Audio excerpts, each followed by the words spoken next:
बिस्मिल्लाहिर्रहमानिर्रहीम। अस्सलामु अलैकुम। आज मैं आपको आलू करेले की भुजिया की रेसिपी देती हूँ। ये बहुत ही मज़ेदार बनती है। इसके लिए मैंने लिए हैं जिन चीज़ों की ज़रूरत है मैं आपको बता देती हूँ। इसके लिए मैंने लिए हैं 1 पाव करेले और इसको मैंने तल लिया था। मेरे पास फ्रोज़न थी इसलिए मैंने इनको तल के पहले रख लिया था। और आध पाव आलू, 1 पाव करेले और उससे आधे आपने आलू डाले। अगर आप ज़्यादा डालना चाहते हैं आपकी मर्ज़ी है।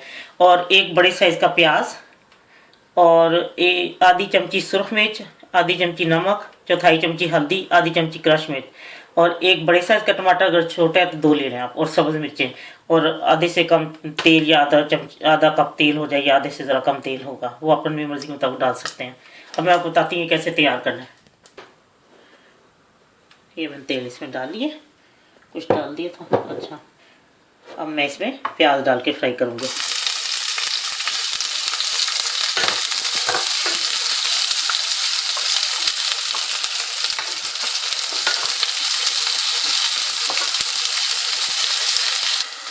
ये प्याज कुछ फ्राई हो गए हैं और अब मैं आपको इसमें नमक मिर्ची डाल दूँगा। नमक मिर्ची और ये जो हल्दी और क्रश मिर्ची है ये डाल के इसको थोड़ा सा फ्राई करना है।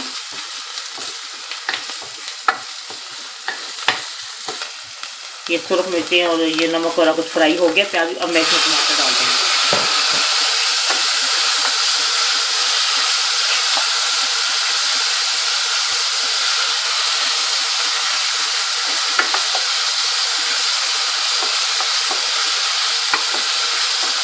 जैसे टमाटर नरम होते हैं थोड़े तो मैं बीच में फिर आलू डाल के भूनती हूँ। नमक मिर्च आप अपने मुताबिक रख सकती हैं जैसे आपको पसंद है। तेल भी मैंने इसमें इसी कम थोड़ा तेल डाला है क्योंकि वो जो मैंने करेले तले हैं उसमें भी काफ़ी था, तो मैंने इसलिए इसमें मुनासिब ही तेल डाला है।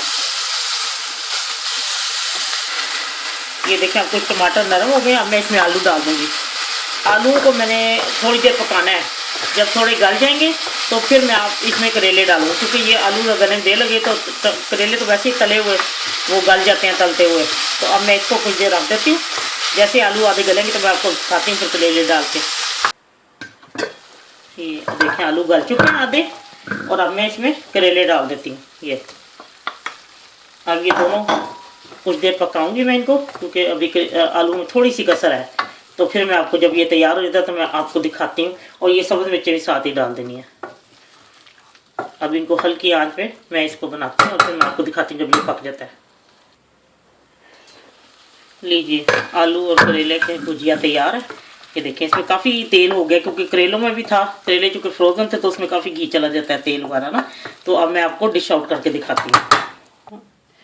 लीजिए आलू और करेले की भुजिया तैयार है। इसमें आप अपनी मर्ज़ी के मुताबिक नमक मिर्ची तेज़ कर सकती हैं। बहुत ही मज़ेदार है, ज़रूर ट्राई करें, इंशाल्लाह आपको बहुत पसंद आएगी।